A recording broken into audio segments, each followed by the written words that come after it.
Hi, this is Anu, and this is for the teachers at Langdon Park School. This is a podcast to explore and think about formative assessment more. I know it might seem like an insane time to do that, but actually I think this is how I'm keeping my mind occupied, and I thought I would share my occupation with the rest of you because this is something I think about a lot. So what I'm looking at, there's so many ways I could have done this. But what I'm really trying to think about is ways to make this theory really comprehensible for everyone to become better teachers. And Shirley Clarke's work was instrumental for me in becoming a better teacher. So I'm just going to walk you through some of the things I think is going on in her work and some of the techniques and some of the philosophy that she uses. And in fact, I'm going to steal some of her PowerPoints as well.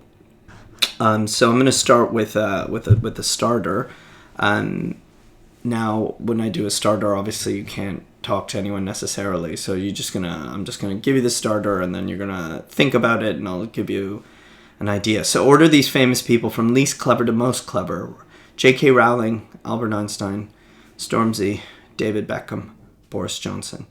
And when I'd ask students to do this, I'd ask them to be prepared to justify their answers, and who's someone you think would strongly disagree with you. So when you get students to debate and discuss this, what inherently they're doing is really putting pressure on that word clever. If we went by wealth and social impact, I think you could say J.K. Rowling is definitely the richest of those figures. Albert Einstein could be argued to be the most clever based on a theorem that he created, but that also led to the nuclear bomb, so I don't know what you'd say about that. Stormzy's an artist, musician, a lyricist. His intelligence is in a different area. David Beckham, really easy to put him at the bottom, but in terms of his feet and his body, could we start to think about cleverness in a different way? This is a starter just to get you to think about what intelligence is, and also just to get you to think about how you can get students talking about something instead of getting just the right answer. So, as I said, we're going to look at this book by Shirley Clarke, and I've already started to get you to kind of anticipate some of the things we're going to work on today, which are thinking about intelligence, thinking about her approach to formative assessment, the underlying philosophies and theories that lay below formative assessment, and we're going to look at behaviorism and constructivism, and then we're going to look at the three main things she looks at in this early chapter about growth mindset, metacognition, and mixed ability learning.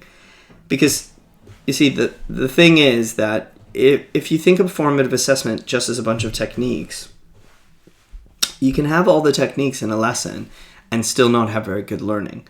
Because if you don't have a learning culture in your lesson, if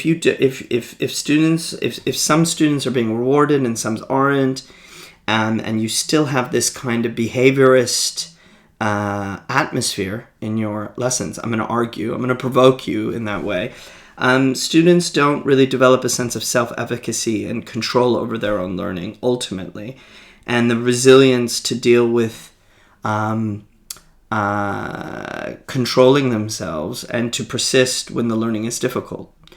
And further, the idea of rewards can become an economy where students become so preoccupied with the outcomes and the rewards of learning that they don't really take into consideration the learning itself. This is compounded by a culture of setting, ability and attainment setting.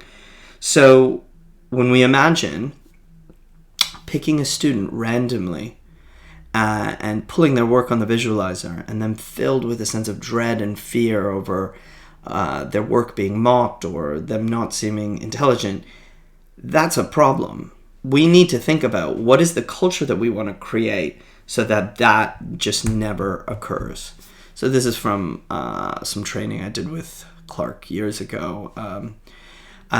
what we're going to look at is, of course, learning objectives or intentions, success criteria. I'm going to introduce, we're going to talk about the visualizer, talk and questioning, and then using peer for feedback, these are all elements of formative assessment. Shirley Clarke just comes at it in a different way. And today I want to talk to you about why the learning culture, self-belief and metacognition are so central to what she's trying to argue. So to do that, already I've used some terms that maybe you're familiar with, maybe you're not. And we've got to think about some of the theories of learning that underpin your classroom culture and our school culture as a whole. So first, let's look at behaviorism. Okay, behaviorism, a kind of an approach that emerged mid-century through B.F. Skinner. Behaviors is, as the name implies, looks at the outcome, what is happening, the behavior of a student or a subject, not what's actually going on inside their head. So the implications there are the rewards or the withholding of rewards are means to establish desired behaviors. And a complex skill for a behaviorist can be broken down into very small isolated steps that themselves can be rewarded or punished as stimulus towards the teaching and testing of those separate skills to accumulate to a larger whole. That's a typo. It should say to learn facts and basic skills first and not try for understanding that comes later. So, while behaviorism to a very large extent has fallen away, the focus in the current atmosphere with facts, which by the way, I'm a big fan of facts and knowledge. I wouldn't say otherwise. But the idea that facts and skills come first and understanding comes later it can be seen as something to come back from behaviorism. In contrast, a lot of the thought process that certainly Shirley Clarke or people like Mary James sees going on in formative assessment comes from constructivists.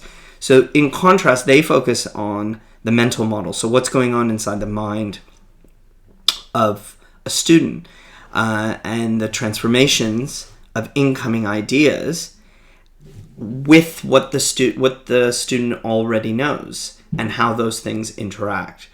And this idea, the implication here is that you have to, as a teacher, explore the existing ideas and encourage students to express them as much as possible to really figure out what do they know and what don't they understand. And unless students learn to make their thinking explicit to others and thus to themselves, they can't really be aware or understand what they need to change. So this is quite a contrasting way of thinking about this. And then of course there's something that's the cognitive constructionist, and then the social constructivist. Someone like Lev Vygotsky would be under this category, is a constructivist of the mind, but they add that a really characteristic, a very important characteristic of learning is the interaction, the social interaction between, if you think about student-teacher relationships comes here, or peer-to-peer relationships. The learner isn't alone, but in a social context. And language, talking, words are the way they mediate and share understanding, and search for understanding. And so what the social constructivist really is focusing on is the classroom as a community, in addition to the individual learner. So just before I move on, it's worth you thinking about, by the way, I'm not saying I completely reject behaviorism, even though essentially I'm not a behaviorist in any way. I think it's really important to recognize that different contexts and different levels of complexity require different thought processes. But for formative assessment and for developing a learning culture within your classroom or within a school as a whole, it might be worth pausing here to think about, what do these theories mean to you, and in what ways does the culture in your classroom convey these ideas, and in different ways. Okay, moving on. So what we've done is I've tried to talk to you about some of your presumptions, perhaps, of intelligence. We've reviewed Shirley Clarke's particular approach to formative assessment. Again, it keeps changing and she keeps evolving. This book is a really excellent place to go to if you want to learn. A more recent book of hers is this one she's written with John Hattie, which is pretty good. But actually, I'm a really big fan of this early book. And then if any of you want a copy, I have some extra ones I bought for really cheap. And I'd be happy to send you one. Maybe I'll have a quiz or something, I don't know. The thing is, she works on primary school principally. So a lot of her examples aren't always relevant to secondary school. No, they are completely relevant. But what's amazing is that when they apply to young kids and you see how differently our teaching philosophy has already changed by secondary school. So let's begin with the growth mindset. So everyone pays homage to these truisms that our intelligence can grow and that we learn from our mistakes. But what does this actually mean? I think we should all think about it. I mean, schools, as much as schools are places where we talk about that, we also talk about thick and bright students, able and less able students, good and bad kids. We do talk about identities like HPA, higher prior attainment, being an identity for a student.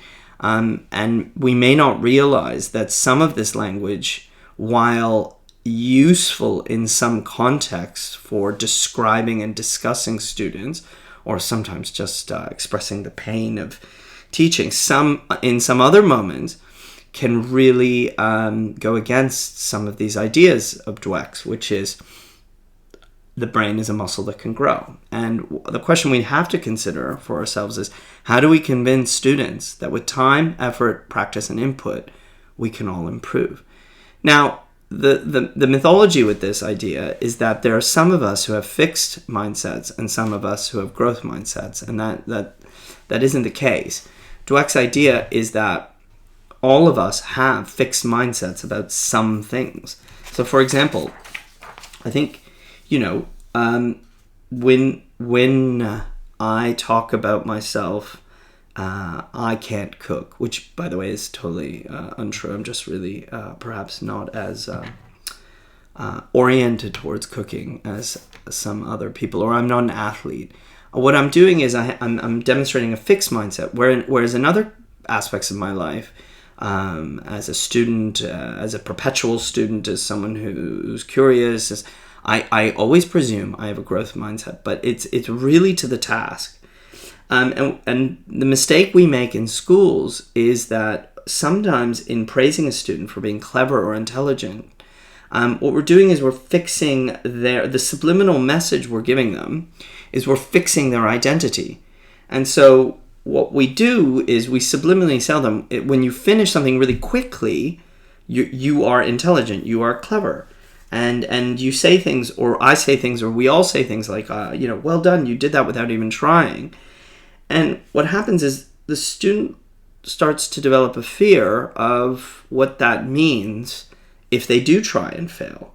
Or that what does it mean if they try and they're not clever? And it can embed a lot of anxiety and some really bad habits. So if we look at the fixed mindset, they believe that intelligence is an attribute and that the most important thing is to appear clever. To appear clever, I must avoid challenges, because if I'm seen to try, I can't be clever. And if something's difficult, I give up easily. If effort is involved, it's pointless. And why would I get criticism that isn't anything but I'm great? And this type of person, Dweck argues, with their orientation towards certain tasks, plateaus early and achieves less than their full potential. In contrast, of course, the growth mindset, it presumes, and a student is always encouraged to believe that intelligence is expandable, that learning is something that's desired, that they embrace challenges, persistence in the face of setbacks, and they see effort as the way. They seek criticism as a way of always improving and for reaching ever higher levels of achievement.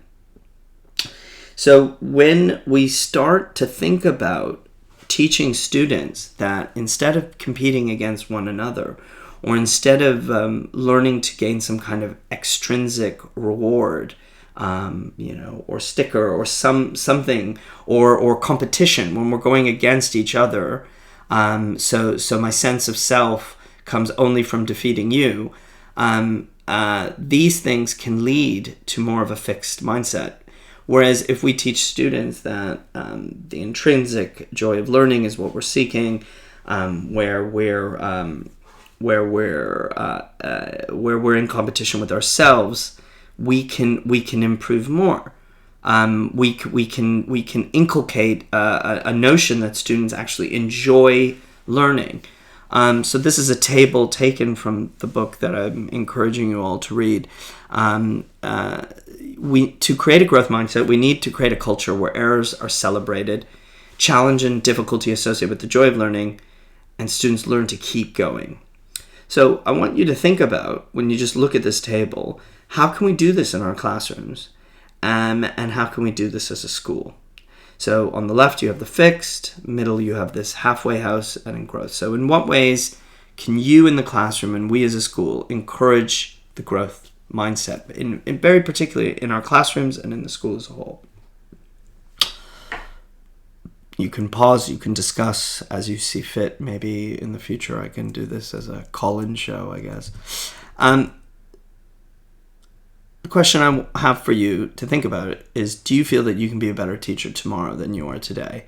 And do your students feel they can improve? And do they feel that you feel they can improve?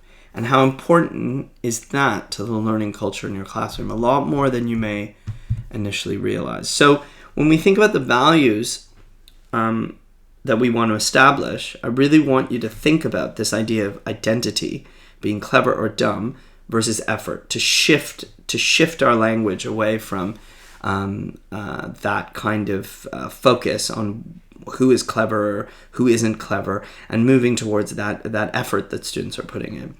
A movement from a reward system to one that looks at enjoyment and the intrinsic joy of learning, and one that moves from the competition between others into the competition with ourselves, or what Shirley Clarke elsewhere refers to as ipsative, which is a great, even though it kind of sounds like a weird word, I think it's really great. Me versus me, because that's the real competition. What does that mean? Okay, well, we need to really start developing a culture of normalizing and celebrating error. We need to really see extrinsic rewards as dangerous. They're a controlling strategy. They lead to greater surveillance and competition, where we're looking for more collaboration. We need to make it a higher priority to make the learning itself intrinsically meaningful for all students. And you have to be careful with praise, because praise can lead very quickly into that fixed mindset. So these are from Shirley Clarke. She changes the language of praise. Every time you practice, you're making connections in your brain stronger. You're good at things you like because you work at them. Not, you're just naturally a great athlete. You're just really good at math. No, we change our language to focus on not the identity, but the behavior, the habit, the activity, the effort, the persistence. If you could already do it, you wouldn't be learning anything. The idea that struggle and pain, disequilibrium, I think Paget calls it, productive failure, is a process of the learning journey. Deliberate difficulty, to place the student in a situation where that feeling isn't one of anxiety of being judged, but actually is awareness that we're actually learning. That's how we're really going to move things on in the learning culture in our school.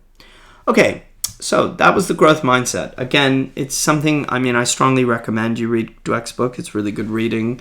It'll give you a lot of ideas. Sports really comes in quite powerfully. Sports motivation is actually something that's really worth reading a lot of. I think the book Peak I'm recommending to everyone. Range is another one. Those are things to think about. Okay, let's now go to the second kind of stream for the learning culture, which is metacognition. I'm just going to have a series of questions, and I just want you to think about them. Obviously, you can pause and take notes if you see fit. How can we invite our students to think about thinking? What are you doing when you think? What is happening in your mind? Can you improve the quality of your thinking? Can you concretize what your students need to do to become better students? If you know these skills, how do you teach them? How can we all teach them? Okay, so these are just questions to think about thinking. Okay, it's not a kind of, perhaps, yes, it's a philosophical approach. It's one that sits at the core of, beyond just your subject, what is going on in a student's mind. And so Shirley Clarke likes 3 writers, I think she mentions, but two of the ones are the ones I'm familiar with, I'm going to talk about. Arthur Costa's got this idea of habits of mind, and Guy Claxton's got this idea of learning muscles. And what these thinkers, what these writers kind of do is they try to they try to determine a set of behaviors and habits that lead us to becoming better students. And then when we start to think about them, when I show them to you, it should start getting you to think about, how can I incorporate this into the language of my classroom? So these are just some of the ones from Art Costa. A lot of them should be familiar with you. The idea of, listening, being flexible, thinking about thinking, which is metacognition, being creative, being amazed, really surprising things. Dispositions, mindsets that lead you to learn. So it's not just enough to say, okay, fixed mindset, growth mindset. That's part of the basis of the culture. But then what are the kind of habits that we're trying to develop in students? So to think about, how can we incorporate these further into the way we approach teaching and the way we talk to our students. These are 4 from Guy Claxton. He's got this idea of learning powers, and he's got resilience, reflectiveness, resourcefulness, and reciprocity. Again, these can just become yet another series of the letter R, or just a list of things.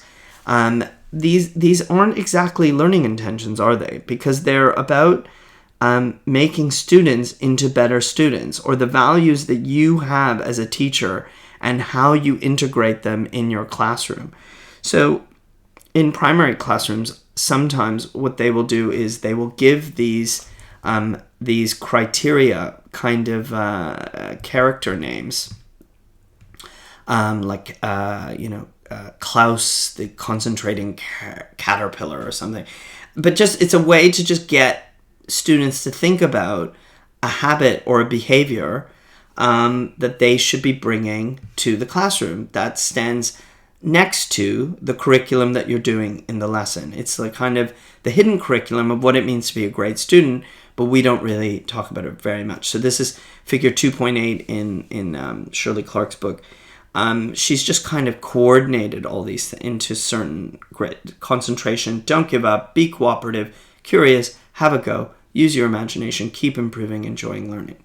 Now, I know the temptation is this could then just become a lot more stuff to crowd out the learning intention, or to crowd out the learning. But I just think it's really worth thinking about the values and the thought processes that you have as a teacher, and that you create in your classroom, that you create in your department, and that we create in our school. And the language we use to help encourage students to think about what does it mean to be a good student. And again, these writers, Guy Claxton, Art Costa, and of course Shirley Clarke, have a really good way of giving that some language. Okay, the last thing we're going to look at in her first chapter on learning cultures is mixed ability teaching. This is a great book, this project, the Learning Without Limits project. I just want to, this is provocative because a lot of us have mixed ability teaching. A lot of us have setting So we've got to think about, what does this mean? I mean, if we believe that intelligence can grow, why do we have ability groupings? Isn't it an ethical demand that we teach all students that their learning is limitless, as these people would argue? And how do we create a culture where the learning can engage and sustain every student? I think there's a lot of discussion about what does it mean when there are students who find the work, who are really engaged, and there are those that are completely lost or disengaged based on the difficulty. The temptation there is to set, and I think that there are lots of justifications for setting, and it isn't my interest to just poo-poo that or wipe it away. My interest is to provoke you to think about that learning culture within the classroom and the school as a whole. So this is from this book, Learning Without Limits. The behavior of the oppositional students needs to be understood as an attempt to remove and negate the indignities meted out to them by the hidden curriculum. Young people who find themselves perceived as less able cease even to try. By refusing to try, they save themselves from possible failure, and so are able to retain the last vestiges of a crumbling identity. I find this passage really powerful. The idea that, I think we would find that a great deal of our students who feel disempowered from the curriculum express that through their behavior. It's worth thinking about how setting kind of aggravates that, and how behavior and setting can kind of be intertwined. Here's another, this is a book called, you can see it on the right there. So this is actually just looking at the research. Bowler and William kind of coordinate all the research on, the research in 2011 on ability teaching. And that streaming has no academic benefits whatsoever, while setting confers small academic benefits on some high-attaining students at the expense of large disadvantages for lower attainers. So I'll just read this. Ability grouping has limited positive impact on learning, but it can have lasting negative impact on mindset. Negative self-belief and a lack of esteem from learning can degrade a student into feeling lower and less, and further can force them to behave in a way to assert some control. For Japanese teachers, mixed ability teaching is seen as a gift, whereas we see it often as something that can inhibit learning. The range of ideas and discussion can be wider. The teaching has to be adaptive and responsive to command the whole class and to ensure learning for all. I should say the Bowler and the William is up. It ends at for Japanese teachers. That quote about the ability grouping comes from them. After that, the Japanese teacher, that's back to Shirley Clarke. So again, we just got to think about, what are we doing? What's the messages we're sending in the language, the structure, and the approach in our school? And so it's worth thinking about that. For Clarke, to make mixed ability teaching work, talk is absolutely central. And so she would say that if you're going to create this culture, and she's moved by Vygotsky, but she's also moved by the aspect of just what does it mean to talk, and what does it mean to think, and what does it mean to collaborate. And she goes really much further to say, what we should be doing in our classroom is not only having a talk-rich classroom, talk being central, learning partners and collaboration being central to the classroom, but that we should be randomly changing those partners every week so that we further build a culture where everyone is responsible for everyone's learning, and everyone's responsible to work with everyone. And I have to say that, before coming to Langdon Park School, this was something I did a lot with my teaching, and over the years, I've done it less for different reasons. It's a pretty difficult aspect of it. So I never want to present myself as a fully formed, at the end of the journey kind of person. But of course, we'll come back to that in another podcast. So today, what we've talked about is formative assessment and the learning culture. Again, I would really encourage you to read this book for yourself, to think about what intelligence means, to look at Shirley Clarke's particular approach to formative assessment. If you'd like to learn more about the theories from Skinner to Vygotsky. I really strongly urge you to do that. And then to look at Dweck and growth mindset, metacognition. You can think about Costa. You can think about Guy Claxton. And with mixed ability learning, I'd really invite you to look at the Learning Without Limits writers. But all of this is really digested and so clear and applicable in Shirley Clarke's work. I hope in this little podcast I provoked you to think, and that's really what my goal was. And I want you to think about, in what areas do you have a fixed mindset, and how can the model of growth mindset how can you model it in your language and behavior? How can you create a learning culture built on intrinsic love of learning? We're going to be away from the school for a while, so a lot of this is going to seem theoretical, but I still think it's worth thinking about. How do you use metacognition? How are you going to start to use it in your own learning and in the learning of your students? I want to provoke you. How can we really justify ability in attainment setting? I find it really difficult topic. I think we need to think about it more. And how does formative assessment offer an alternative? I don't think formative assessment is the key to unlock all doors, but I think in terms of teaching, in terms of becoming a better teacher, I think it's a really powerful set of approaches to making your teaching stronger. And look, I'm really hoping, I've said a lot of stuff about rewards, about setting, about things that people are going to feel strongly about. I hope you feel strongly. I hope, because if you feel strongly, you feel something.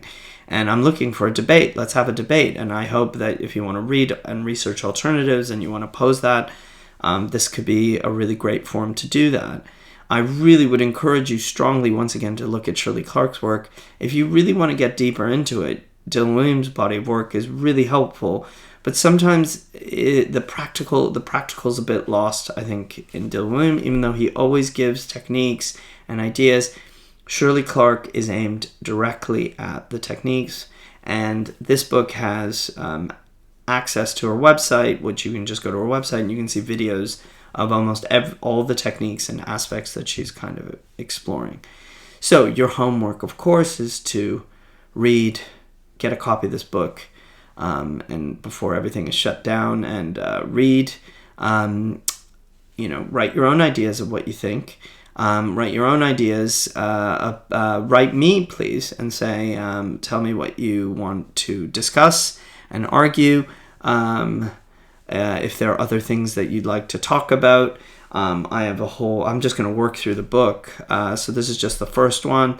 I just wanted to do this because I really miss everyone a lot, and I really miss the school. And this is a very, very, very difficult time, of course. And I want to show you what you can do at home with a computer and a visualizer. And OBS is the name of this software. So easy to do. I just taught myself how to do all this stuff. And I really want to stay in touch with everyone. And I wish this was funnier. I thought it would be funnier, but it clearly isn't, because this is formative assessment and I'm just not really funny when I talk about it. But I hope everyone's doing well, and I hope if this offered you even a drop of distraction, I'm so happy. See you later.